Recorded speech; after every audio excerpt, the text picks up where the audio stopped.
ازيكم يا شباب، عاملين ايه؟ يا رب تكونوا بخير. النهارده ان شاء الله هناخد محاضره بعنوان bleeding disorders. عايزين نبدا بكلمه مهمه قوي اسمها هيموستاسيس. يعني ايه كلمه هيموستاسيس؟ هيموستاسيس ده الميكانيزم او الميكانيزمات اللي الجسم بيستخدمها عشان يسيطر بيها على اي بليدنج الجسم اتفاجئ بيه، او اي بليدنج حاصل فجاه، حاصل بسبب انجري، حاصل بسبب تروما، حاصل بسبب ديسيز جوه الجسم ادى انه البلاد فيسل يحصل فيه ابنورماليتي ويخرج منه البلاد بطريقه الجسم اتفاجئ بيها وعايز يسيطر عليه. فكلمة هيموستاسيس ده it is the mechanism that lead to cessation of bleeding from a blood vessel. دي مجموعة ميكانيزمات اللي الجسم بيتبعها أو بيمشيها ورا بعض عشان يوقف البليدنج اللي حاصل من البلود فيسل ده. الهيموستاسيس الجسم بيعمله على 4 خطوات، 4 خطوات متتالية، بيبدأ من الأسرع لحد الجزء اللي محتاج وقت أطول. أول حاجة بالجسم بيبدأ يعملها هو الفاسكولار فيز، بعدها بليتلت فيز، بعدها كواجوليشن فيز، واخر حاجه هي الفايبرينوليتيك فيز. تعالوا ناخد فيز منهم ونشرحها. اول حاجه ده النورمال كلوتنج، ده اللي نتكلم انه جسم نورمال ما فيهوش اي ديسيز يحصل بليدنج، فالجسم بيمشي على الاربع خطوات دول. اول ريسبونس واسرع ريسبونس هو النيورولوجي او السمباثيك نيرفس سيستم، هو اللي بيتاكتف اول حاجه لما يحصل بليدنج. يبدا السمباثيك نيرفس سيستم يزود افراز الادرينالين في الجسم، فالادرينالين بيروح على البلود فيسلز اللي حاصل فيها بليدنج او كاتنج او انجري، يبدا يعمل فيها فازو كونستريكشن. ليه بيعمل فازو كونستريكشن؟ بيضيقها تو ريديوس البلاد فلو اللي نازل منها. هل الفازو كونستريكشن ده كافي انه البلود فيسل اللي حاصل فيه انجري ده يوقف بليدنج؟ لا، هو كانه انا جايب خرطوم والخرطوم ده الميه خارجه منه جامد، انا جيت ضيقته، لما ضيقته انا قللت كميه الميه اللي خارجه منه ولكن ما منعتهاش.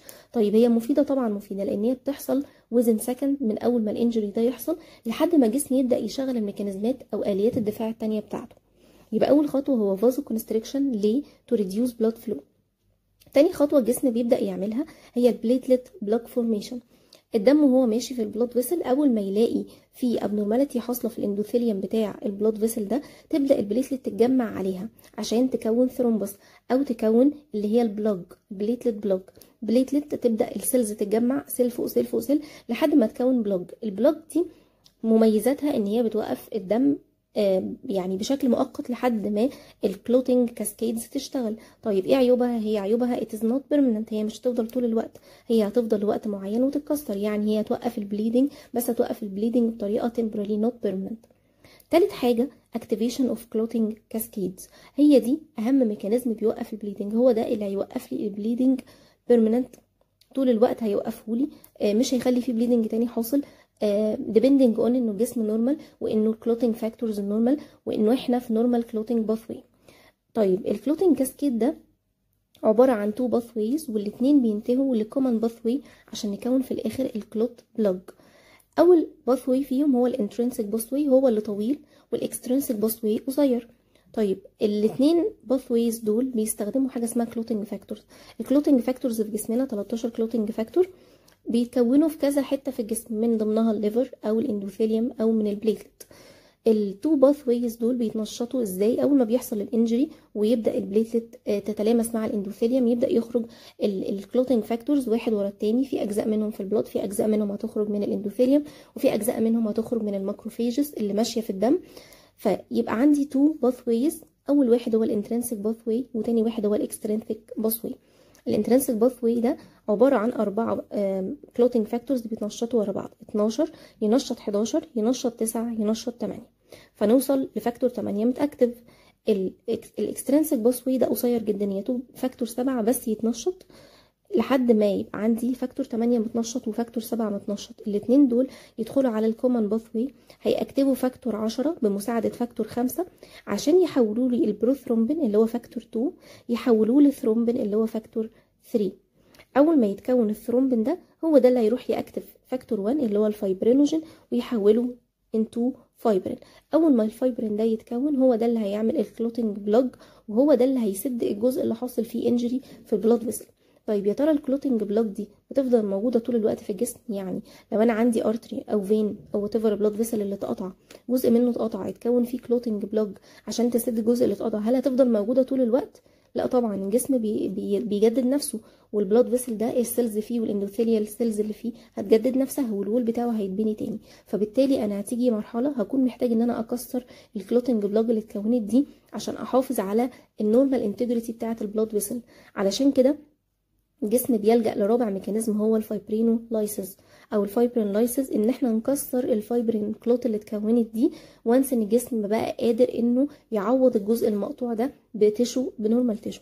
طيب الفايبرينولايسيس ده بيتم ازاي؟ انه اول ما الفايبرين كلوت تتكون هتطلع حاجه من البليتلت اسمها بلازمينوجين اكتيفيتنج فاكتور، هتحول البلازمينوجين انتو بلازمين، والبلازمين ده هو اللي هيبدا يكسر الفايبرين ويحوله لفايبرين ديجراديشن برودكتس او الاف دي بي.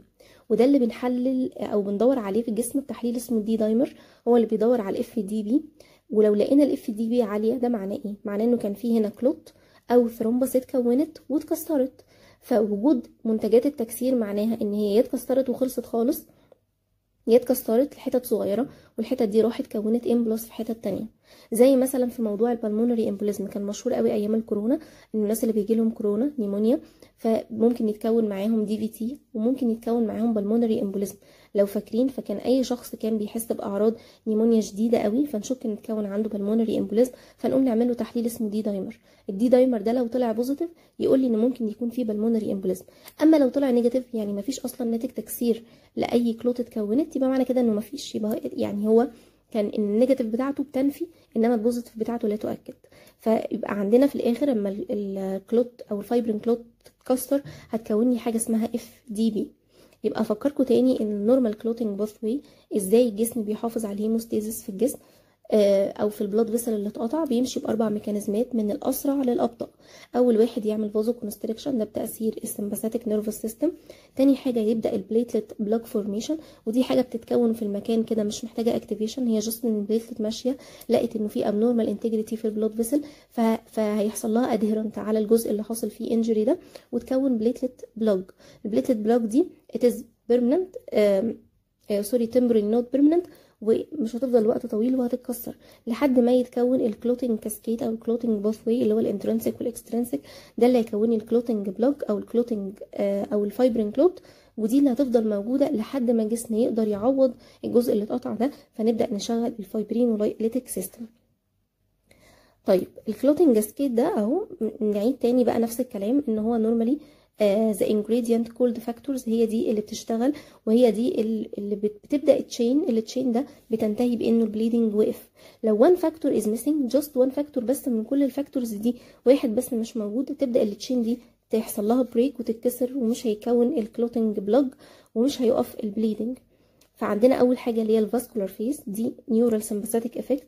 تاني حاجه البليتلت فيز بيحصل لها ادهرنت للجزء الدامج من السيرفيس بتاع البلود فيسل واتس تمبرال بلوك مش دايما. بعد كده كواجيليشن اللي هو عن طريق تو فيبرت باث ويز، هو ده اللي هيكوني في الاخر الفايبرين كلوت. واخر حاجه الفايبرينوليتيك فيز اللي هو الانتي كلوتنج ميكانيزم، ده عكس بقى الميكانيزم بتاع الكلوتنج بلوك فورميشن، وهو ده اللي هيكسرها لي علشان نبدا نصلح الدامجد فيسل. So hemostasis is dependent upon اللي احنا قلناه بقى. ممكن قبل ما نبص اصلا السلايد نقول ازاي الهيموستاسيس، ازاي اضمن ان الجسم يعمل هيموستاسيس كويس. اول حاجه احنا قلنا ايه اول اصلا باثوي بيكون هو الفازو كونستريكشن، يبقى اول حاجه ان انا يبقى عندي نيورال ريسبونس كويس في الجسم. تاني حاجه البليتلت لما بتلزق او يحصل لها اديرنت على الدامج بارت ده معناه ان انا محتاج انه الفيسل وول انتجريتي بتاعته تعتمد عليها، فالفيسل وول انتجريتي مهم عشان اكون البليتلت بلوج. تالت حاجة ان انا محتاجة البليتلت نفسها تكون النمبر بتاعها كويس فاديكوت نمبر اوف بليتلت. تاني حاجة تكون الفانكشن بتاعتها كويسة فبروبر فانكشن، لان هي ممكن تكون كتيرة بس مش شغالة فمش هيكون ليها لازمة مش هتعرف تشتغل. يبقى النمبر مهم والفانكشن مهم. طيب رابع حاجة محتاج كمان ان الكلوتنج فاكتورز تكون موجودة كلها وسليمة فاديكوت ليفل اوف كلوتنج فاكتورز نسبتها كويسة. اخر حاجه انه يبقى الفايبرينوليتيك باثوي شغال كويس. ليه؟ لانه لو مفيش فايبرينوليتيك باثوي الجسم هيكون كلوتنج كلوتنج كلوتنج، مفيش حاجه هتوقف الباثوي ده. ما هو الفايبرينوليتيك باثوي هو ده الكنترول انه الجسم ما يكونش كلوت كبيره تسد حتى البلاد فيسل، مش هتسد بس القطع اللي موجوده. فالفايبرينوليتيك باثوي ده اللي بيعمل البالانس المظبوط ما بين ان احنا نعمل هيموستاسيس وما بين ان احنا ما نعملش ثرومبوس او امبولوس تسد البلاد فيسل. فالهيموستاسيس از ديبندنج اون الخمس حاجات دول. الفيسل وول انتجريتي، عشان كده لو في ديسيز في الفيسل وول هيعمل حاجه اسمها فاسكولايتس، وده ياثر لي او يعمل لي بليدنج ديس اوردر. النمبر بتاع البليتلت لو اتاثر هيعمل ثرومبوسايتوبينيا وده ديسيز.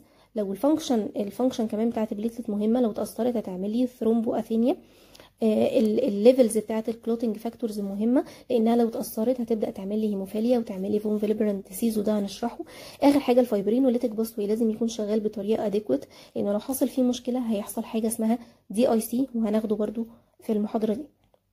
طيب ايه هي اللابوراتوري ايفالويشن اللي بعملها عشان اقيس بيها بقى الباثويز اللي بتوقف او بتعمل هيموستاسيس في الجسم؟ عندنا 5 حاجات بنعملها. اول حاجه هي البليتلت كاونت. منطقي بعد عدد البليتلت، احنا قلنا البليتلت كاونت والبليتلت فانكشن مهمين، فانا بعد البليتلت دي بتبان عادي في السي بي سي. لما باجي اعمل سي بي سي اللي هو بعد الواي بي سيز، اعد الار بي سيز، اعد البليتلت، هلاقي انه النورمال نمبر بتاعها من 100,000 ل 400,000. طيب طبعا هي لو اقل من 100,000 يبقى اسمها ايه؟ ثرومبوسايتوبينيا. بينيا يعني قليل، ثرومبو يعني اللي هي البليتلت، وسايتو يعني سيل، ف ثرومبوسايتوبينيا يعني نقص في عدد خلايا الصفائح الدمويه. ده لو اقل من 100,000. ممكن بقى اصلا نعمل ليفل للثرومبوسايتوبينيا، يعني اقل من 50,000 ده خلاص ده سيفير ثرومبوسايتوبينيا. لا، من 50 ل 100,000 يبقى ده مايلد ثرومبوسايتوبينيا. اقل من 100,000 عامه احنا كده قسمناها لتو فيزز. تاني حاجه بنعملها هي البليدنج تايم. البليدنج تايم ده بيبروفايد اسسمنت للبليتلت كاونت اند فانكشن. يبقى البليدنج تايم ده بيوريني الكاونت والفانكشن الاثنين مع بعض. ده بيحسب التايم اللي هتتكون فيها البليتلت بلوج، وعشان البليتلت بلوج تتكون محتاج نمبر كويس ومحتاج فانكشن كويس. طيب ايه النورمال فاليو بتاعه؟ من 2 ل 8 مينت. اقل من كده يبقى ابنورمال، اعلى من كده يبقى ابنورمال، لانه لو اتكونت في وقت اقل من كده يبقى الجسم بيكون جلطات بسرعه جدا، ودي حاجه مش كويس. لو الجسم خد وقت اكتر من كده يبقى البليتلت مش شغاله، هي مشكله في النمبر، هي مشكله في الفانكشن. فلو انا عندي بليدنج تايم ابنورمال وبليتلت كاونت ابنورمال، يبقى المشكله عندي في الفانكشن ولا في الكاونت؟ لا، في الكاونت، لانه البليتلت كاونت ابنورمال. طيب بليتلت كاونت نورمال وعملت بليدنج تايم لقيته ابنورمال، يبقى اذا المشكله عندي هنا في الفانكشن. طيب تالت حاجه بعملها، التالتة والرابعه شبه بعض، دايما بنقولها البي تي والبي تي تي. البي تي ده البروثرومبين تايم، والبي تي تي ده البارشال ثرومبوبلاستين تايم.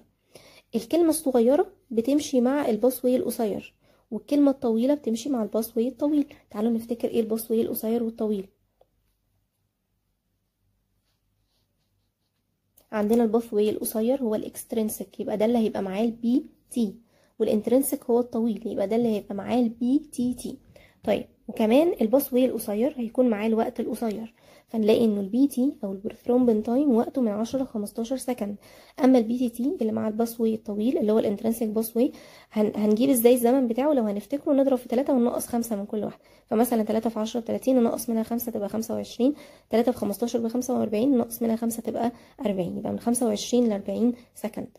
برضو لو prolonged هيبقى فيه abnormality، لو diminished او قصير هيكون فيه abnormality. خامس واخر حاجه هو الثرومبين تايم. ده اللي بيقيس لي الوقت اللي محتاج الفايبرينجين ان احنا نحوله للفايبرين، وانس ان الفايبرين اتكون هيبدا ساعتها ينشطني الفايبرينوليتيك باثوي. عشان كده مكتوب it is a measure of fibrinolytic pathway.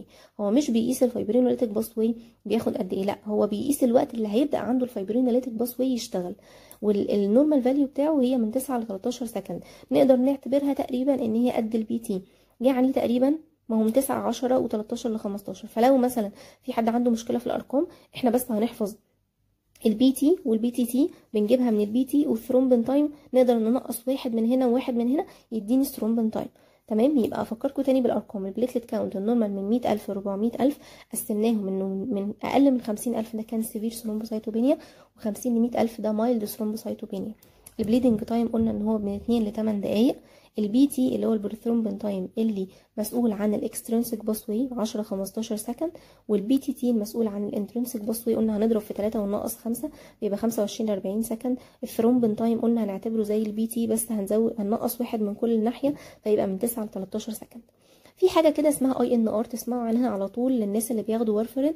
الناس اللي ماشيين على الماريفان والادويه دي بيعملوا كل تقريبا 6 شهور تحليل اسمه اي ان ار، اللي هي نسبه السيوله في الدم.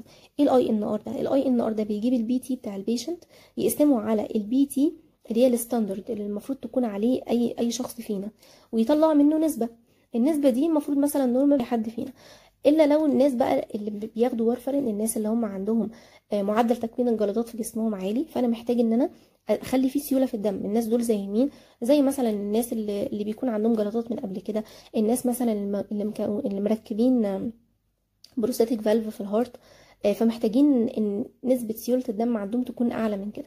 فالناس دول مثلا انا بظبط لهم الاي ان ار تكون لحد تقريبا، فمثلا بزود جرعه الدواء او بقللها اكوردنج للاي ان ار. الاي ان ار ادق من البي تي، لانه الاي ان ار بتقارن البي تي بتاع البيشنت للبي تي اللي المفروض يكون عليها، فبتديني نسبه ادق يعني. دي هنحتاجها في حته قدام، عشان كده انا قلت اقولها لكم هنا. طيب ندخل على الجزء اللي بعدها. ايه بقى هي البليدنج ديس اوردرز اللي موجوده في جسمنا؟ احنا خدنا النورمال باسوي، ناخد بقى ايه الديسيز اللي هتاثر على الباسوي الطويل ده. في 4 كاتيجوريز وتحتهم حاجات هنشرحها.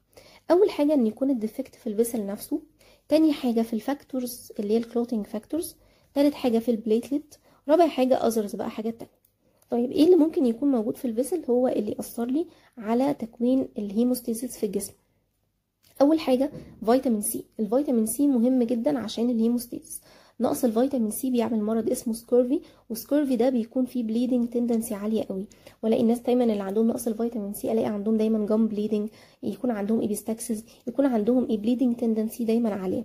عشان كده الفيتامين سي مهم جدا للانتجريتي بتاعه الوول بتاع البلود فيسل، وبالتالي مهم في الهيموستاسيس. وممكن كمان حاجه كمان تاثر على الفيسل هي البكتيريا او الفيرال انفكشن هتيجي في الجسم وتأثر على الوول او الانتجريتي بتاعه الوول. طيب في حاجه اسمها infectious and hypersensitivity vasculitis، انه نفس الفكره انه يجي انفكشن او الجسم يكون hypersensitivity وحاجه اوتو اميون يعني هتاثر على برضو الوول. طيب الانفكشن زي ايه؟ زي الريكيتسيا او المننجيكوكس، اللي هي المننجيكوكاي دي كانت بتعمل ووتر هاوس سندروم، لو انتوا تسمعوا عنها، كانت في الاطفال، اللي هي كان بيبقى فيه مننجيكوكال انفكشن وفجاه الاقي الطفل ده عنده بليدنج جامد قوي، ممكن معرفش اسيطر عليه، ممكن يموت. ليه؟ لانه المننجيكوكاي هتاثر على الانتجريتي بتاعه البلود فيسل، وبالتالي هتاثر على الهيموستاسيس، الجسم مش هيعرف يعمل هيموستاسيس. طيب في حاجه كمان اللي هي الهايبر سنسيتيفيتي فاسكولايتس، اللي هي حاجه اسمها هينوخشورن بيربرا. دي حاجه اوتو اميون، بيطلع انتي بودي بيهاجم البيزمنت ممبرين بتاع البلود فيسل ويزود البليدنج تندنسي. يبقى احنا كده قلنا الفيسلز ديفكت. طيب تاني حاجه الفاكتور ديفيشنسي. كل فاكتور هينقص هنسمي الديسيز باسم according للفاكتور اللي ناقص. عندنا الهيموفيليا A والهيموفيليا B والفون فيليبران ديسيز، وهنشرحهم بالتفصيل. تالت حاجه هي البليتلت ديس اوردرز، اللي هو يا اما نقص في العدد يا اما ديفكت في الفانكشن. لو نقص في العدد ثرومبوسايتوبينيا، وده بكشف عنه بالبليتلت كاونت اللي في السي بي سي. يا اما مشكله في الفانكشن ثرومبو سايتوباثي، اللي هي بتبقى بكشف عنها بالبليدنج تايم والسي بي سي. هلاقي انه السي بي سي البليتلت كاونت نورمال بس بليدنج تايم برولونج، يقول لي كده انه في مشكله في الفانكشن، وهنشرحها برضو بالتفصيل. في اذر ديس اوردرز بقى حاجات تانية غير الثلاث حاجات دول، زي شخص بياخد اورال انتي كواجولانت، سواء كان بياخد الهيبرين اللي هي الحقن اللي بتتاخد بعد العمليات، او اللو موليكولار هيبرين اللي هي بتبقى حقنه الكاليكسين لو تسمعوا عنها، او الاورال انتي كواجولانت اللي هو الكومارين اللي هو او الورفارين اللي هو دواء اللي اسمه ماريفان، برضو الناس الكبيره دايما بياخدوه. ممكن ليفر ديسيز، ليه؟ هنقول برضو بالتفصيل انه الليفر ده بيتكون فيه الكلوتينج فاكتورز وبيتكون فيه حاجات كتير بتنشط الباسوي اللي احنا اتكلمنا عنه ده.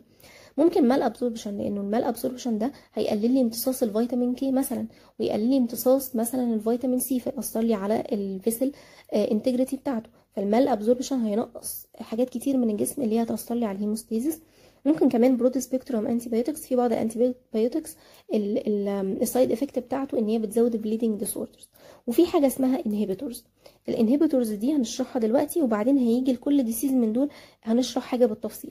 تعالوا نقول قبل ما نمشي من السلايد دي ايه اللي هنشرحه بالتفصيل. هنشرح الهيموفيليا A والهيموفيليا B والفون فيليبران ديسيز، هنشرح الثرومبوسايتوبينيا والثرومبوسايتوباثي، ونبدا نتكلم على الليفر ديسيز، ونتكلم على المال ابسوربشن في صوره الفيتامين كي، ونتكلم على الاورال انتي كواجولانت كانتي فيتامين كي. لو شخص بياخد اورال انتي كواجولانت يبقى هو كده موقف الفيتامين كي، وهنتكلم على الباسوي ده. والانهبيتورز دول هنقولهم دلوقتي. يعني ايه كلمه انهبيتورز؟ انهبيتورز دول الناس اللي عندهم هيموفيليا بيكون عندهم نقص في وان من الكلوتينج فاكتورز دول، فانا ببدا اعوضهم، اعمل لهم ريبليسمنت ثيرابي وبدلهم الكلوتينج فاكتورز دول من بره. فالجسم لما بياخد الكلوتينج فاكتورز من بره ده اصلا يعني جسم غريب عليه، يعني ده حاجة داخلة لجسم من بره. فبالتالي الجسم ممكن في 30% من الناس يبدأ يكون انتي بودي اجينست الكلوتينج فاكتورز اللي انا اديتها للشخص ده. وبالتالي الشخص ده هو بياخد كلوتينج فاكتورز، بس بيتكون عنده حاجات تعمل انهبيشن للتريتمنت اللي انا بديه. فالشخص ده عنده هيموفيليا وانا بنقل له الكلوتينج فاكتور، وبرده عنده بليدنج ديس اوردر. ليه؟ لانه جسمه مكون حاجات مضاده للعلاج اللي انا بديهوله ده. These patients are treated with high doses of factor 7A for bleeds or surgery. بياخدوا دوزز عالية قوي من فاكتورز معينة الجسم ما يكون لهاش انتي بودي. This oversize defect in factor 8 وفاكتور 9 deficiency. ده بيتغلب على نقص الفاكتورز دول، او انه الجسم لما بيكون انتي بودي اجينست الفاكتورز دي، فانا ببدا ادي للجسم اوفر دوز من فاكتورز معينه ما يكونلهاش انتي بودي، بحيث اقدر احاول اسيطر على انه الجسم مش متقبل التريتمنت اللي انا بديه للهيموفيليا من بره. long term management involve attempt to eradication inhibitors by administration of high dose factor 8. يبقى انا اي فاكتور، اختصار السلايد دي، اي فاكتور الجسم هيكون ضدها انتي بودي وانهبيتورز، هحتاج ان انا ازود واعمل اوفر دوز للتريتمنت اللي انا بديه من بره. تمام. الجزء ده مش مهم قوي، بس ده عشان نفهم يعني ايه كلمه انهبيتورز اللي موجوده في السلايد اللي قبلها. طيب تعالوا نعمل تقسيمه تانية برضو للكواجوليشن فاكتور. احنا عملنا تقسيمه اكوردنج للاربع خطوات بتوع الباسوي، فقسمناها حاجات ليها علاقه بالبلاد فيسل، حاجات ليها علاقه بالبليتلت، حاجات ليها علاقه بالفاكتورز، وحاجات تانية زي ادويه من بره او زي ديسيس، حاجه سيستميك في الجسم. احنا ممكن نقسم الكواجوليشن فاكتور ديس اوردرز دي اللي هي المشاكل اللي في الكواجوليشن. يعني انا كده طلعت البلاد فيسل بره الموضوع، فقسمتها لحاجتين، حاجات انهيرتد وراثيه، وحاجات اكوايرد الجسم بيكتسبها من بره. ايه الامراض الوراثيه اللي هتاثر لي على الكواجوليشن باسوي؟ هما الهيموفيليا ايه، هيموفيليا بي، فون فيليبرون ديسيز. طيب ايه هي الاكوايرد بليدنج ديس اوردر؟ اللي هو الشخص يكون سليم بس يحصل عنده ديسيز او حاجه اكوايرد ما كانتش عنده من الولاده اثرت على الكواجوليشن باثوي. هو الليفر ديسيز وهنشرحه بالتفصيل، والفيتامين كي ديفيشنسي، او لو شخص بياخد وارفرين اوفر دوز اللي هو هنشرحها تحت عنوان فيتامين كي ديفيشنسي، سواء كان الديفيشنسي ده حاجه اكوايرد او حاجه انهيرتد، او يعني اما ناتجه عن مال ابزوربشن في الجسم، او ناتجه عن حاجه انا اللي عاملها لان انا باخد دواء من بره بيضاد عمل الفيتامين كي. والدي اي سي كمان، دي الديسيز اللي هنشرحها بالتفصيل. تعالوا نبدا اول حاجه بالفاكتور ديفيشنسي، لانه هم اهم ديسيز او اشهر ديسيز في الديفكت بتاع الهيموستيز هو الهيموفيليا. فاحنا هنشرح هيموفيليا ايه، هيموفيليا بي، وفون فيليبرون ديسيز. نتكلم الاول على الهيموفيليا ايه. الهيموفيليا ايه وبي صعب قوي ان انا افرق ما بينهم. الفرق ما بينهم هو الفاكتور اللي ناقص. هلاقي في انه هيموفيليا ايه، ودي الكلاسيك هيموفيليا ودي اشهر ديسيز فيهم، بلاقي انه في نقص في فاكتور 8. اما الهيموفيليا بي بيسموها كريسماس ديسيز، هلاقي انه ناقص في فاكتور 9. طيب من حيث الانسنس اللي بتحصل، هلاقي ان الهيموفيليا ايه واللي اسمها كلاسيك هيموفيليا هي الاشهر، بتحصل من 80 ل 85%. انما في الهيموفيليا بي من 10 ل 15% من مرضى الهيموفيليز. يبقى الهيموفيليا بي دي حاجه رير، مش بتحصل في كل الناس. الناس اللي عندهم هيموفيليا المعظم بيكون عندهم هيموفيليا ايه. طيب الاثنين دول هلاقي انه في نقص في فاكتور 8 ونقص في فاكتور 9. ولو انتوا فاكرين كويس قوي التو باث ويز، هلاقي انه الفاكتورز دول من مكونات الانترنسيك باث واي. والانترنسيك باث واي كنت بكشف عنه بتحليل اسمه البي تي تي، بارشيال ثرومبوبلاستين تايم، اللي كان الوقت بتاعه لو نفتكر كان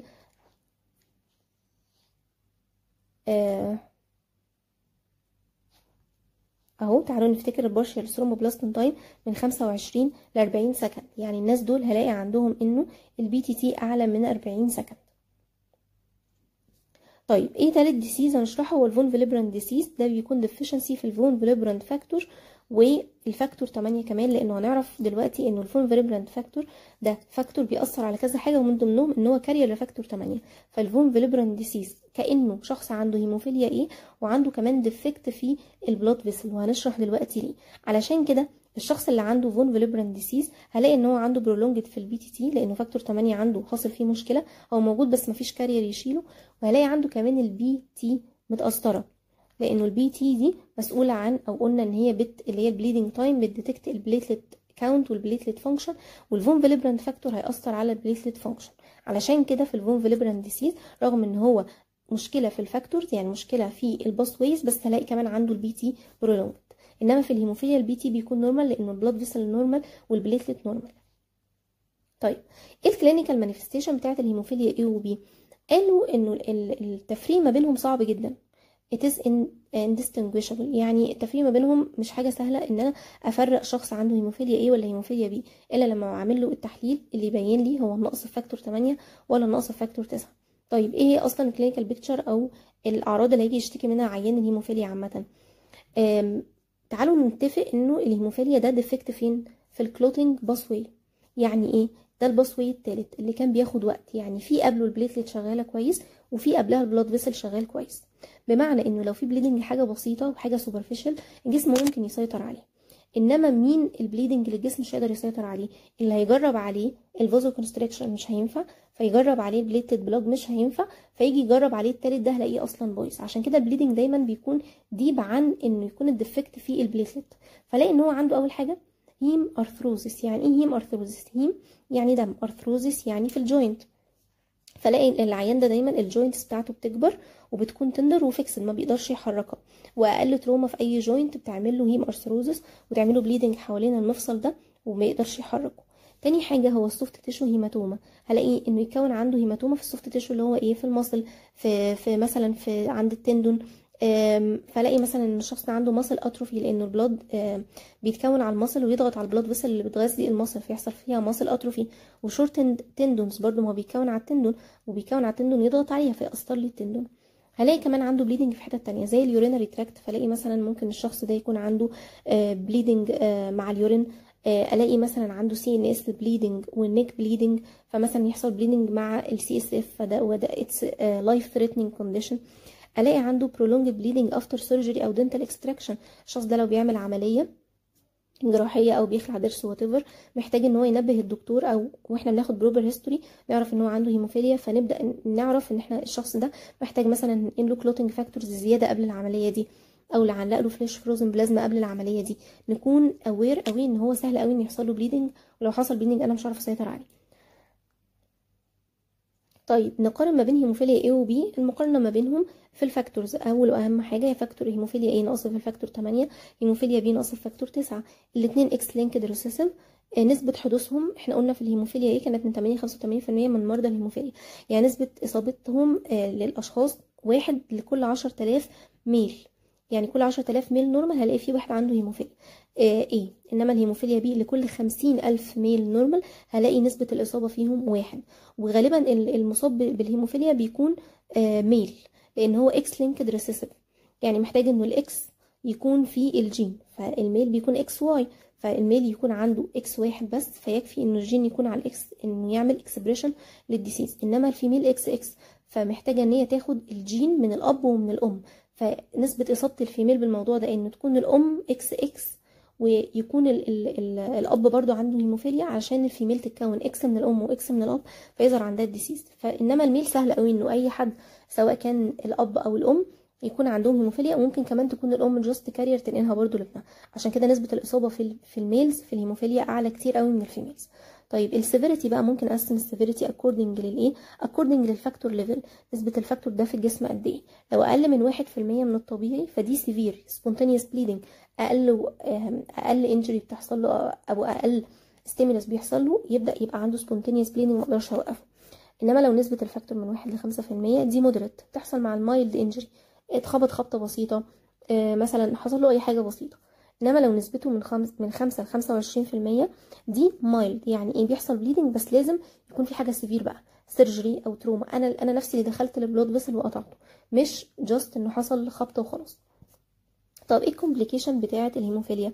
احنا قلنا انه البليدنج بيحصل فيها مش سوبرفيشال، بيحصل ديب شويه، يعني يحصل على مستوى السوفت تيشو اللي هو ايه؟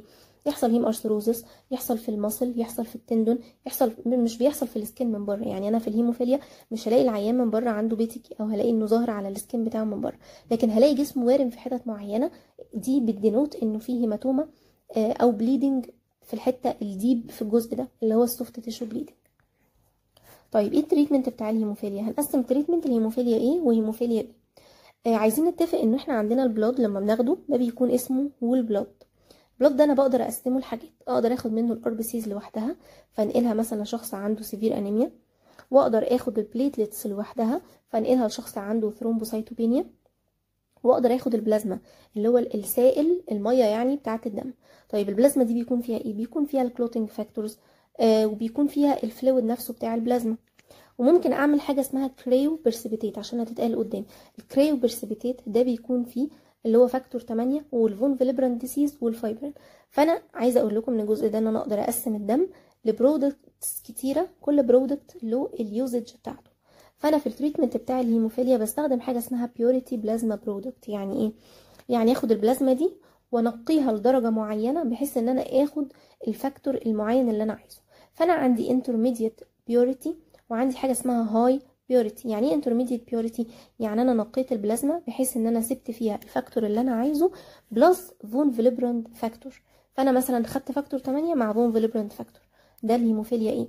ولو مثلا هيموفيليا بي فاخد مثلا فاكتور 8 مع الفون فيليبراند فاكتور 9 مع الفون فيليبراند فاكتور. تمام، دي اسمها intermediate purity plasma product.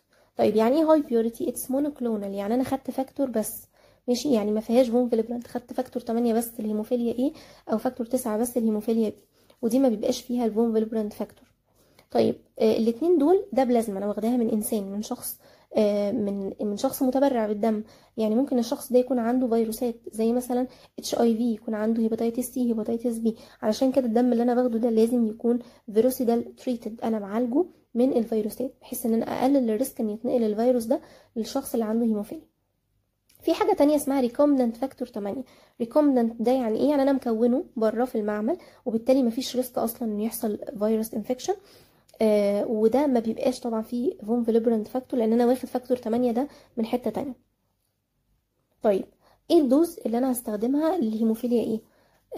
يعني هو الجزء ده فيه تفاصيل كتيره، بس تعالوا نقسم. احنا قلنا الهيموفيليا بنقسمها لمايلد او ميجور بليدنج. قلنا انه كان فيه سبونتينيوس بليدنج، وكان فيه مايلد بليدنج مع الماينور تروما، وكان فيه سيفير بليدنج اللي هي كان من 5 ل 25 كان قصدي اللي هي بيحصل بليدنج مع السيفير انترفنشن اللي هو مع السيرجري او مع السيفير تروما اللي قطعت البلود فيسل لما كان نسبه الفاكتور من 5 ل 25.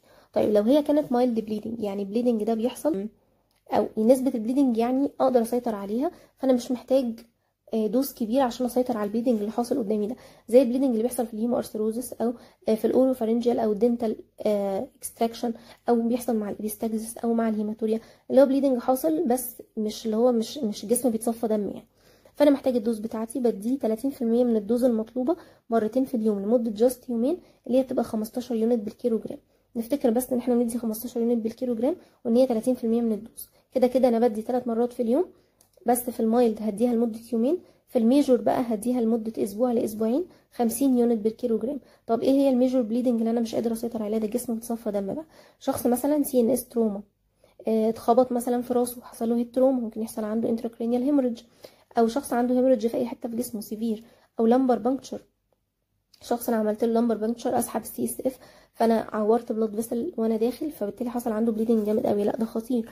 شخص اللي مثلا داخل العمليات، شخص عنده GI بليدنج، ريترو بيريتونيال هيموريدج اللي هو نزيف بعد مثلا التروما او حادثه جامده، ده انا مش عارف اسيطر عليه فمضطر ان انا اقله من 80 ل 100% من التركيز، الجرعه تكون 50 يونت بالكيلو جرام. مع الاتنين دول ممكن ادي حاجه اسمها adjunctive therapy، يعني ثيرابي مساعد سواء هنا او هنا. ده بيكون دوايين، يا اما حاجه اسمها امينو كابرويك اسيد، ده خدناه قبل كده، قلنا ان هو انتي فايبرينوليتيك دراج. يعني انتي فايبرينوليتيك، قلنا انتي يعني مضاد لجهاز الفايبرينوليتيك، مضاد للبصوي اللي بيكسر الفايبرين كلوتينج، يعني هو بيزود تكوين الفايبرين، بيمنع تكسير الفايبرين، اللي هو دواء زي اميكار. او في دواء تاني اسمه دي امينو 8 ارجينين فازوبريسين، ده هناخده قدام، ده للمايلد ديسيز. بس التريتمنت بتاع الهيموفيليا قلنا ان احنا في الهيموفيليا بندي اكوردنج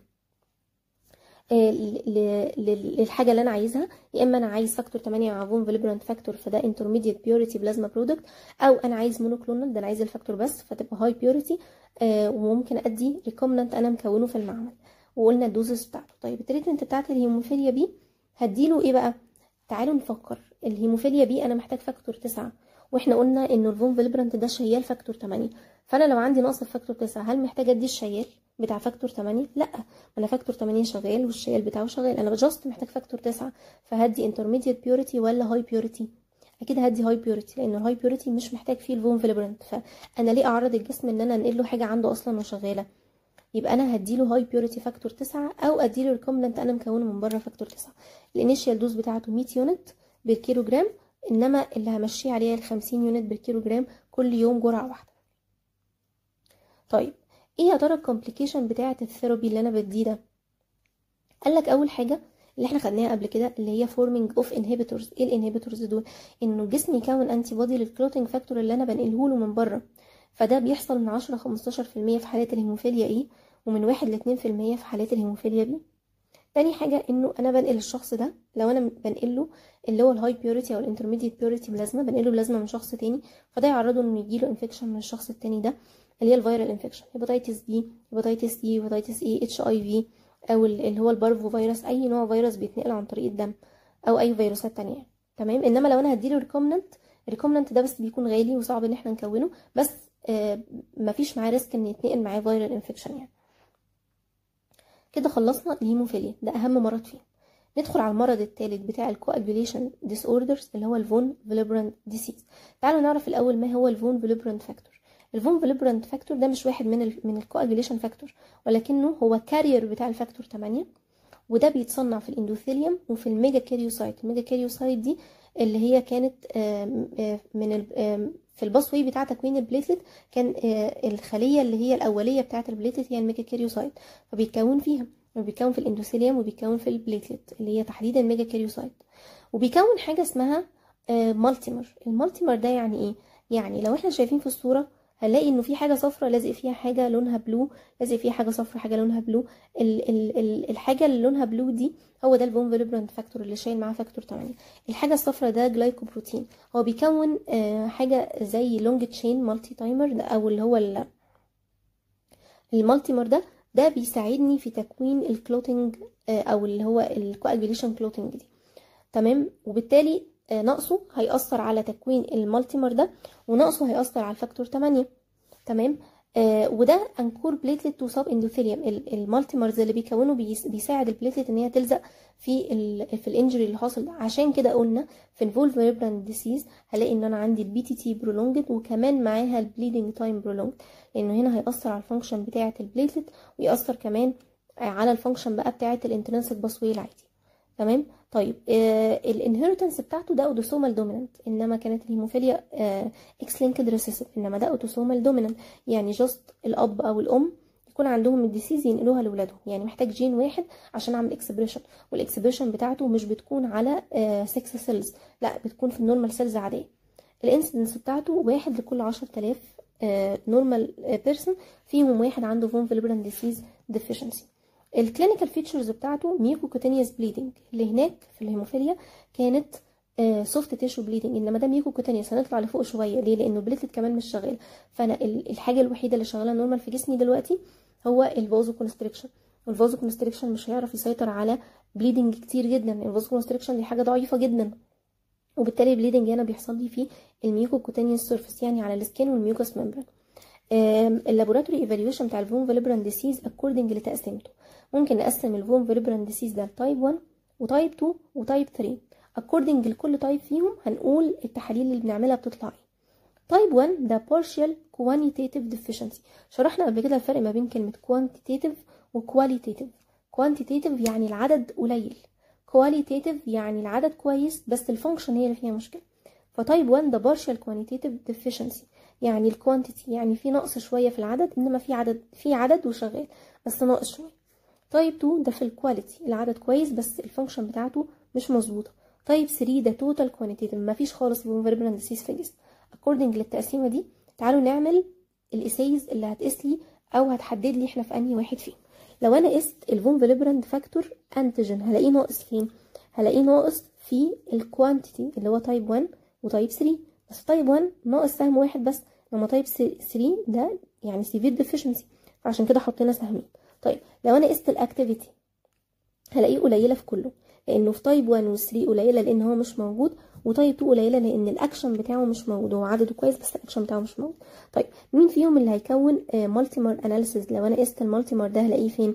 هلاقيه نورمال طول ما هو موجود، يعني فاكتور 1 او تايب 1 وتايب 2 هو موجود. تايب 1 عدده قليل بس موجود، تايب 2 هو موجود الاكشن بتاعه مش مظبوط قوي بس موجود، انما تايب 3 مش موجود خالص، وبالتالي هلاقي المالتيمر ده مش موجود في تايب 3، انما في تايب 1 وتايب 2 نورمال. طيب يا ترى هنعالج فون فيليبراند ديسيز ازاي؟ اكيد هنقل اللي ناقص. ايه اللي ناقص؟ هو الفاكتور اللي هو الفون فيليبراند فاكتور، وممكن كمان يكون فاكتور 8 ناقص لانه الشيال ناقص، فانا محتاجه انقل الحاجتين دول.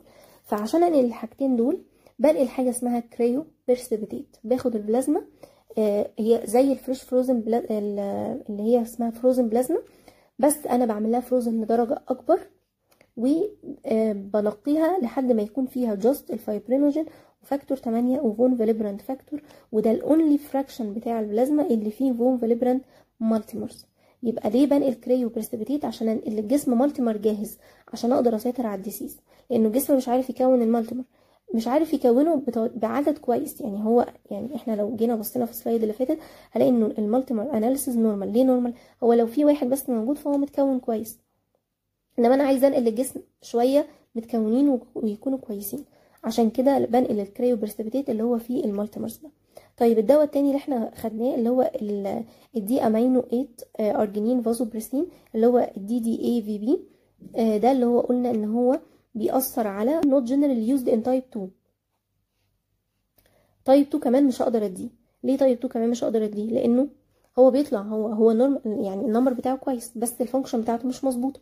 تايب 3 انا ممكن اديه بس هو اصلا مش موجود خالص، فالجسم بيمر بحاله سيفير، فانا محتاجه انقله من بره. فهو افكتيف قوي في تايب 1. ليه؟ لانه تايب 1 فيه نقص بس في العدد، فانا ممكن ازوده شويه اخلي الجسم يطلعه شويه طالما قادر يطلع العدد القليل ده، وكمان الفانكشن بتاعته كويسه، فاللي هيطلع هيشتغل كويس. فهو افكتيف في تايب 1، افكتيف شويه يعني في تايب 3. تايب 2 طبعا مش افكتيف لانه مهما الجسم طلع هو اصلا بيطلعه ابنورمال. طيب ايه الدوز بتاعته؟ 3/10 مايكرو جرام بالكيلو جرام، بديه مرتين في اليوم، بتاخد طبعا اي في. ممكن انقل كمان فاكتور 8 كونسنتريت، ده اللي هو الانترميديت بيوريتي. ليه انترميديت؟ لان قلنا انترميديت بيكون فاكتور 8 وبيكون معاه كمان الفون فيليبراند فاكتور. وطبعا فيرال ان اكتيفيتد اللي هو بنقيه اللي هو الفيرال تريتد عشان ما ينقلش الفيروسات. نقول تاني انه التريتمنت بتاع الفون فيليبراند ديسيز يا اما هنقل الكريو بريسبيتيت اللي هو بيكون فيه فاكتور 8 وفون فيليبراند فاكتور ومعاه كمان فايبرينوجين، او انقل حاجه اسمها انترميديت بيوريتي بلازما اللي هو فاكتور 8 معاه الفون فيليبراند فاكتور بس ما فيش فايبرينوجين، او ان انا ادي الدواء اللي هو دي امينو 8 ارجينين فازوبريسين دي دي اي في بي لانه بيزود افراز الفون فيليبراند فاكتور. وافتكر ان انا مش بستخدمه في تايب 2 لانه تايب 2 اتس كواليتيتيف نوت كوانتيتيف. طيب نرجع تاني للتقسيمه علشان هنشرح دلوقتي البليتلت ديس اوردرز. احنا خلصنا خلاص الفاكتور ديفيشنسي، نيجي للبليتلت ديس اوردر.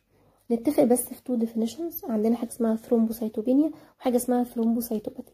ثرومبوسايتوبينيا inadequate number of platelet، النمبر هو اللي قليل. ثرومبوسايتوباثي هي inadequate function انما normal number. طيب قبل ما ناخد التقسيمه دي تعالوا ناخد كده تقسيمه تانية. هو بيقول لك اسباب عامه للثرومبوسايتوبينيا، ايه اللي يخلي فيه نقص في البليتلت؟ يبقى abnormal distribution، يعني هي عددها كويس بس مش متوزعه صح في الدم، بتترسب في تيشوز ومش ماشيه في الدم. يا اما dilution effect، هي عددها كويس بس مثلا الجسم حاصل فيه dilution، في hypoosmolarity، الدم مليان ميه، يعني كانه البليتلت موجوده بس متخففه، كاني حطيت مثلا معلقه سكر بدل ما احطها في كوبايه لا انا حطيتها في ازازه، فهي نفس معلقه السكر بس الميه دلعه. ليه؟ لانه كميه السائل كتير على كميه المكونات اللي موجوده في الدم. decrease production، الجسم مش بينتج، او increase destruction، ده الجسم بيكسر بزياده. تمام. طيب الكواليتي، ايه اللي يأثر على الكواليتي او الفانكشن بتاعه البليتلت؟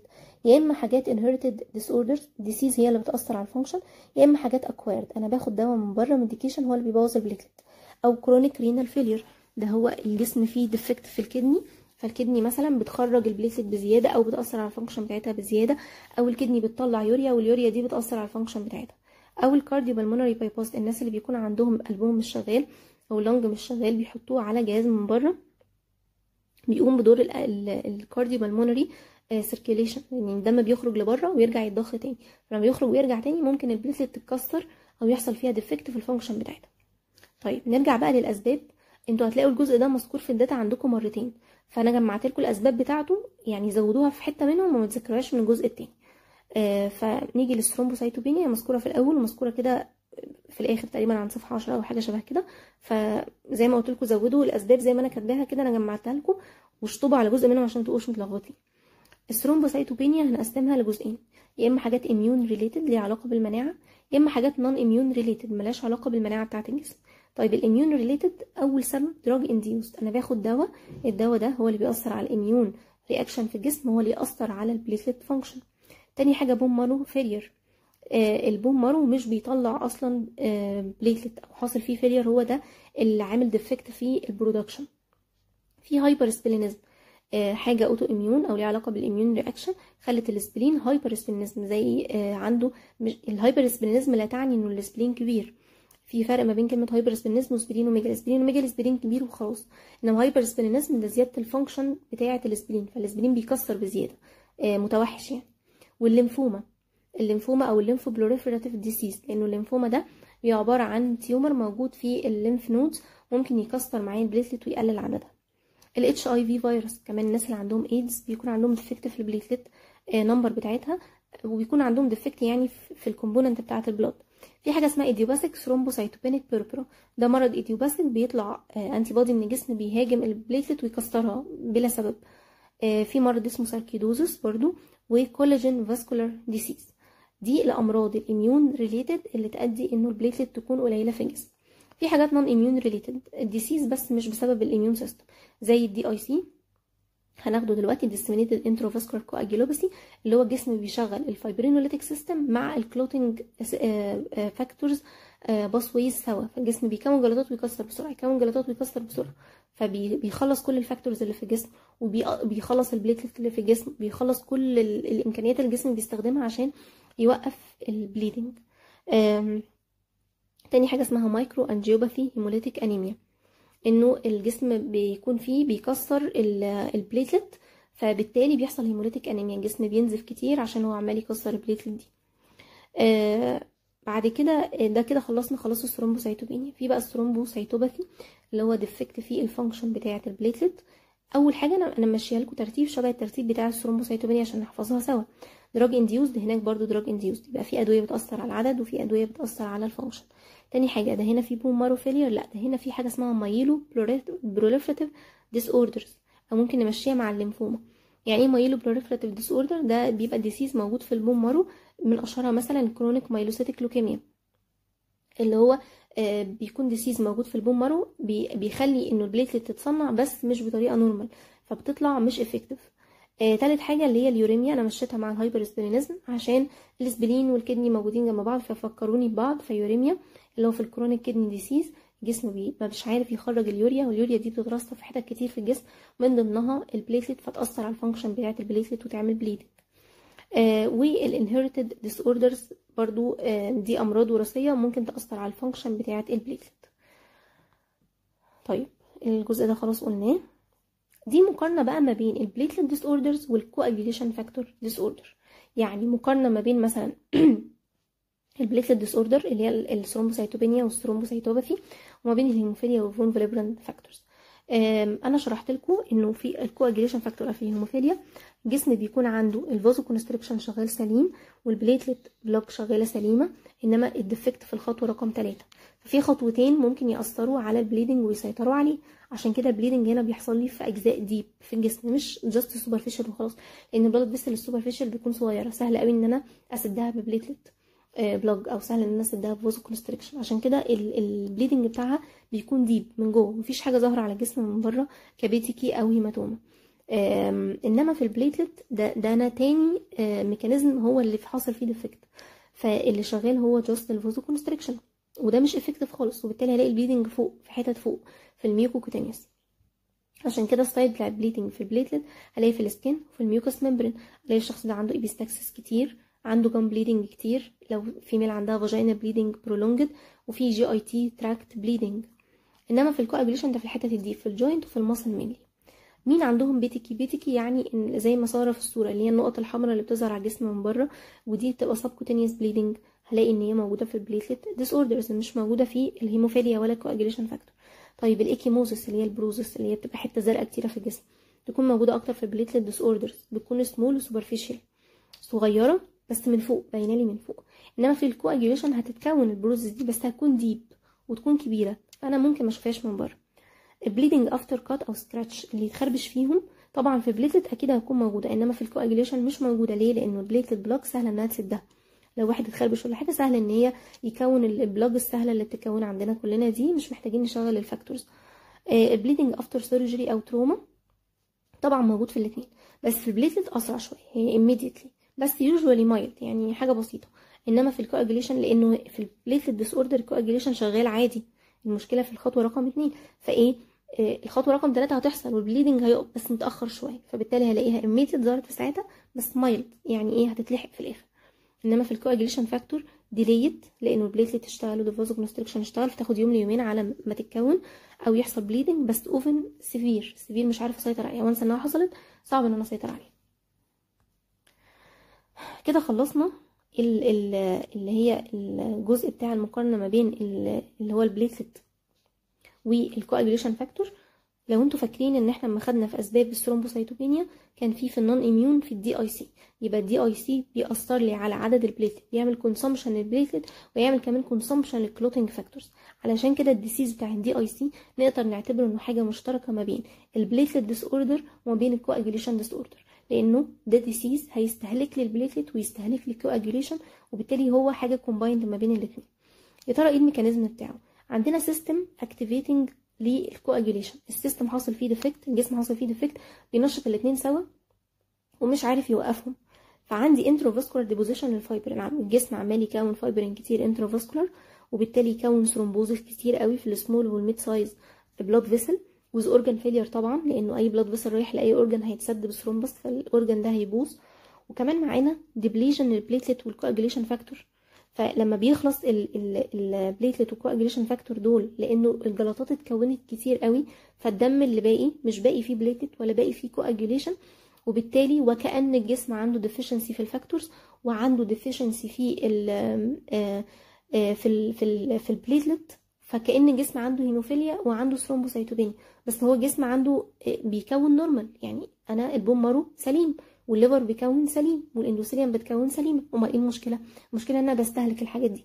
زي مثلا عندي 100 عامل بشغلهم كل يوم 8 ساعات فبيدوني عدد انتاج معين، لا ده انا جيت ال100 عامل دول شغلتهم لمده شهر من غير ما ياكلوا ولا يشربوا وشغل مستمر، هيجوا في الاخر الانتاج هيقل. ليه الانتاج قل؟ عشان عدد العمال قل؟ لا، عشان هم تعبوا واستهلكوا واستنزفوا فبقوش موجودين، نصهم مات مثلا مبقوش موجودين. انما العدد نفسه كويس والانتاج الامداد نفسه الامداد بيهم كويس، انما انا استهلكتهم وخلصتهم فما بقاش في كافي ان انا اوقف البليدنج اللي جاي. طيب ايه الباثوجينيسيس بتاع الدي اي سي؟ ايه بقى اللي بيحصل؟ اللي بيحصل ان الجسم بيحصل فيه ديفكت، يبدا يرمي ثرومبوبلاستيك ماتيريال انتو سيركيوليشن.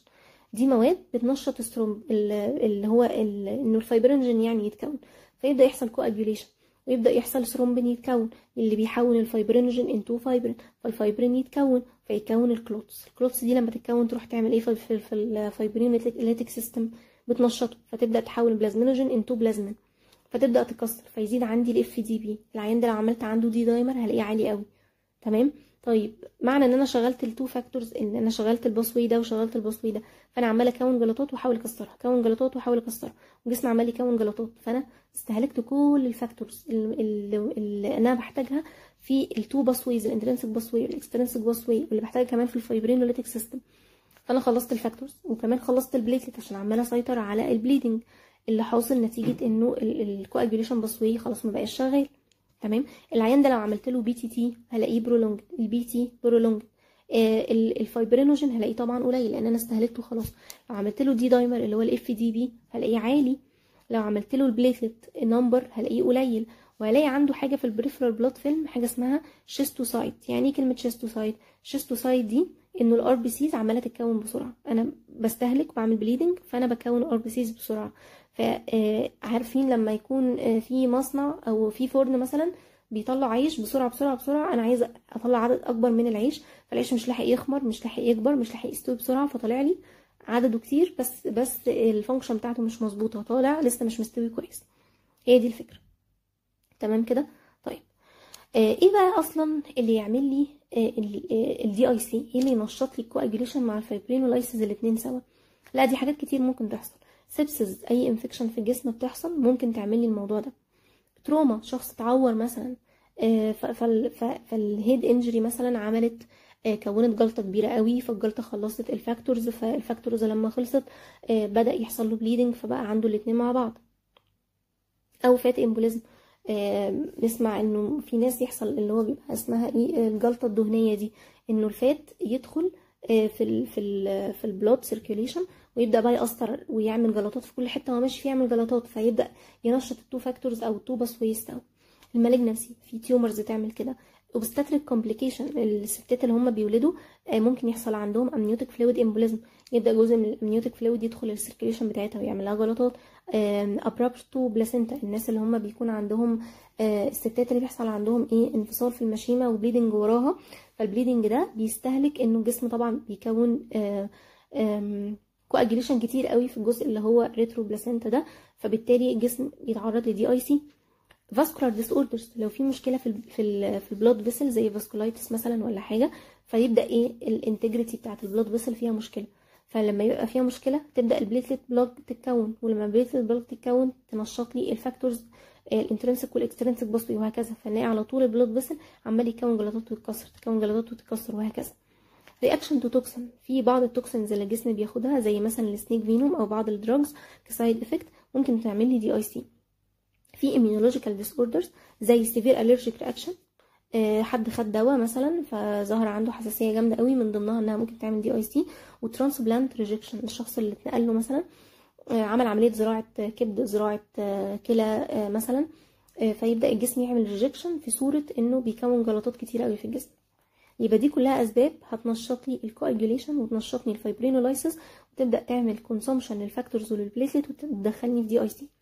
طيب علاج الدي اي سي بيكون صعب شويه، لان انا بعالج حاجتين عكس بعض، انا بعالج الجلطات اللي بتتكون وبعالج البليدنج اللي بيتكون، فبلاقي دايما انه العلاج بتاعه كونتروفيرشال، يعني حاجتين عكس بعض. فاول حاجه تريتمنت الاندرلاينج ديس اوردر، وده اهم حاجه. لو جسم فيه سبسس اعالجها، في مالجنسي مثلا اشيل التيومر ده، مثلا في ريجكشن فاشيل العضو اللي انا زرعته ده وهكذا. اديله انتي كواجوليشن ويز هيبرين، حاجات توقف تكوين الجلطات زي مثلا الهيبرين، وفي نفس الوقت هنقله الحاجات اللي ناقصاه، هنقله البليتلت والفريش فلوزن بلازما لان فيها الفاكتورز اللي انا استهلكتها. في حاجه اسمها كواجوليشن انهبيتور كونسنتريت، برضو بديله حاجات تنهبت الكواجوليشن اللي متكون. فانا زي ما قلت لكم في التريتمنت بتاع الدي اي سي انا بدي حاجتين عكس بعض، بدي حاجات تزود الكلوتنج وحاجات تقلل الكلوتنج وتزود السيوله بتاعه الدم.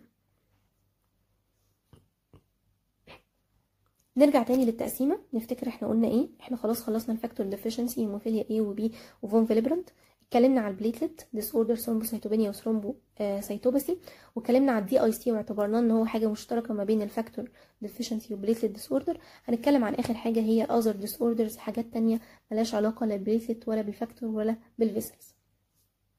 اول حاجه الفيتامين كي ديفيشنسي، كبرت من كلمه مال ابزوربشن اللي مكتوبه دي. الفيتامين كي مهمه قوي. ايه اهميه الفيتامين كي؟ الفيتامين كي هو اللي بينشط فاكتور اللي متجمعين في رقم 1972 10 و9 و7 و2. بدون فاكتور كي الاربعه فاكتورز دول، او بدون فيتامين كي الاربعه فاكتورز دول مش هيكونوا موجودين، او موجودين بس مش هيتنشطوا فمش هيشتغلوا. وكمان مطلوب عشان نصنع حاجه اسمها بروتين سي واس، ده برضو مهم في تكوين الجلطات في الجسم او تكوين الكواجيليشن في الجسم عامه. السورس بتاع الفيتامين جي هلاقيه دايما في الخضار الاخضر الجرين فيجيتابلز، وبيتكون كمان في الانتستينال بكتيريا فلورا الموجوده في اللارج انتستين. عشان كده اسباب نقصه يا اما مال نيوتريشن، انا مش باكله من بره كتير، يا اما مال ابزوربشن، انا باكل بس مش بمتصه كويس. اصل الفيتامين كده واحد من اكيد اللي هو الاي والكي والاي والدي اللي هم الفات سولابل فيتامينز اللي انا بمتصهم بمساعده البايل جوز، فبالتالي ممكن يحصل مال ابزوربشن ما اعرفش امتصه، ممكن يحصل بيلياري اوبستراكشن، الناس اللي بيبقى عندهم الصفرة اللي هو بيبقى عندهم انسداد في القناه المراريه، البايل جوز مش بيوصل للانتستين وبالتالي انا مش همتص الفات سولابل فيتامينز من ضمنهم فيتامين كي. والناس اللي بياخدوا انتي بيوتيك، في بعض الانتي بيوتيك بتضاد عمل الفيتامين كي. طيب ايه التريتمنت بتاع الفيتامين كي ديفيشنسي؟ سهله قوي، اديله فيتامين كي، ممكن انقله فريش فروزن بلازما اللي هو بديله الفاكتور 1972 جاهزين لحد ما يبدا الجسم يكون الفاكتورز دي ويكون الفيتامين كي. الجدول ده يعني اعتقد انه صعب شويه ان انتوا تتسالوا فيه، بس عامه انا هقول لكم هنت بسيطه عنه. الجدول ده بيوريني الناس اللي بياخدوا وارفرين، اللي هم بياخدوا الماريفان، دي دواء دايما بياخدوه علشان الناس اللي زي ما قلت لكم عندهم الكواجوليشن بيكون عندهم كتير، عندهم عرضه لتكوين الجلطات كتير، فانا بمشيهم على ادويه مضاده للتجلط. بقيس الماريفان ده مانجنج اكوردنج للاي ان ار. الاي ان ار لو تفتكروا كنت بقيس البروثرومبين تايم بتاع البيشنت، اقسمه على البروثرومبين تايم اللي هو الانترناشونال فاليو اللي هي النسبه العالميه اللي المفروض ان انا اظبط عليها، ويديني في الاخر رقم. الاي ان ار ثيرابيوتيك لو نسبته في الجسم عليت فجاه ل5 هعمل ايه في الورفرين؟ قال لك لا، ده انا النكست دوز انا هوقفها ماشي، وهكمل لما اوصل الاي ان ار للنسبه المطلوبه اللي انا عايزاها. طيب لو الاي ان ار بتاعي بقى من 5 ل9 بس مفيش بليدنج في الجسم، ساعتها انا هعمل ايه؟ ساعتها انا هوقف برضو النكست دوز دي واكملها لما النسبه توصل للنورمال اللي انا عايزه، للثيرابيوتيك اي ان ار اللي انا عايزه بعد ما اظبطها بقى. بس ممكن ادي فيتامين كي كجرعه كده مره يعني وخلاص، وممكن اكررها مره كمان. طيب لو الاي ان ار عندي في الجسم وصل لاعلى من 9 بس مفيش بليدنج، هوقف الجرعه الجايه وهدي فيتامين كي، وبرده هسترجع الجرعه تاني بعد ما اوصل اي ان ار استرابيوتيك. طيب بس الفرق ما بين الاي ان ار من 5 ل 9 واي ان ار اعلى من 9 هي الجرعه بتاع الفيتامين كي. ممكن اديها من 1 ل 2.5، ده لو الجرعه او الاي ان ار من 5 ل 9. لو اعلى من 9 لا، ده انا هزود جرعه الفيتامين كي دي مثلا لحد 5 مللي جرام. طب لو الاي ان ار عالي عن 20، ده سيريوس بليدنج، ده عالي قوي، ساعتها هعمل ايه؟ هأوميت الورفرين خالص، همنعه من الورفرين ده، وابدا بقى انقله الفيتامين كي، بس هنقله اي في واخلي جرعه 10، ممكن انقله فريش فروزن بلازما. طيب اي لايف ثريتنينج بليدنج برضه هوقف الورفرين وهنقل الفيتامين كي برضه اي في، بس ساعتها انا ممكن اريبيت الفيتامين كي ده، ممكن اديه حاجه اسمها البي سي سي. ايه البي سي سي ده؟ ده البروثرومبين كومبلكس كونسنتريت، ده انا بديله فاكتور 9 كومبلكس، يعني حاجه ايه زياده عن الفيتامين كي. انا عملت 1972 اديته في الفريش فروزن بلازما، ممكن كمان اديه فاكتور 9 كمان لوحده. ما اعتقدش ان الجزء ده انتوا هتتسالوا فيه لان هو يعني حاجه صعبه وحاجه ادفانسد قوي يعني. طيب ندخل في الجزء اللي بعده. احنا كده خلاص خلصنا، اتكلمنا عن الاورال انتي كواجولانت، واتكلمنا عن المال ابزوربشن في صوره الفيتامين كي ديفيشنسي. نتكلم بقى عن الليفر ديسيز. لما يحصل ليفر ديسيز ليه هيحصل ديفكت في الهيموستاسيس في الجسم؟ هنقول دلوقتي ل6 اسباب. اول حاجه انه الليفر ده بيصنع فاكتورز كتيره قوي، من ضمنها فاكتور 2 وفاكتور 4 فاكتور قصدي 7 و9 و10 و11 والفايبرينوجين، كل دول بيتصنعوا في الليفر، وبالتالي لو في ديفكت في الليفر الفاكتورز دول مش هيتصنعوا. في كمان دايتري فيتامين كي ديفيشنسي، inadequate intake او مال ابزوربشن من الفيتامين كي. الفيتامين كي كمان في الليفر ديسيز لو انا مش باكل الفيتامين كي كويس هيحصل كمان انه الليفر مش هيعرف يصنع، يعني هو الليفر مصنع الفاكتورز بس ما فيش فيتامين كي، فبالتالي الفيتامين كي مش هيعرف يشغل الفاكتورز اللي الليفر مصنعها. في كمان ديسفايبرينوجينيميا، انه الفايبرين او الفايبرينوجين ده بيتصنع في الليفر، فالليفر لما بيتعب الفايبرينوجين مش هيتصنع. في كمان انهانسد فايبرينولايسيس، لانه الليفر بيصنع حاجه اسمها الفا 2 انتي بلازمين اللي هو مسؤول عن الان اكتيفيشن بتاع البلازما.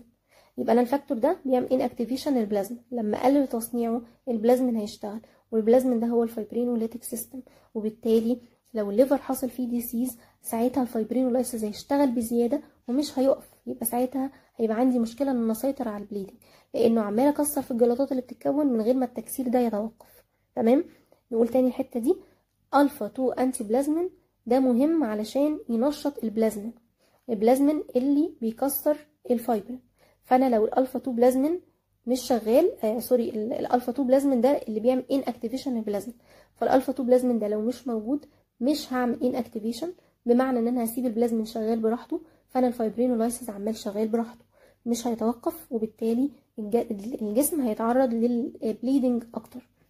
طيب كمان ممكن الليفر يحصل فيه الليفر ديسيز، ممكن يعمل دي اي سي.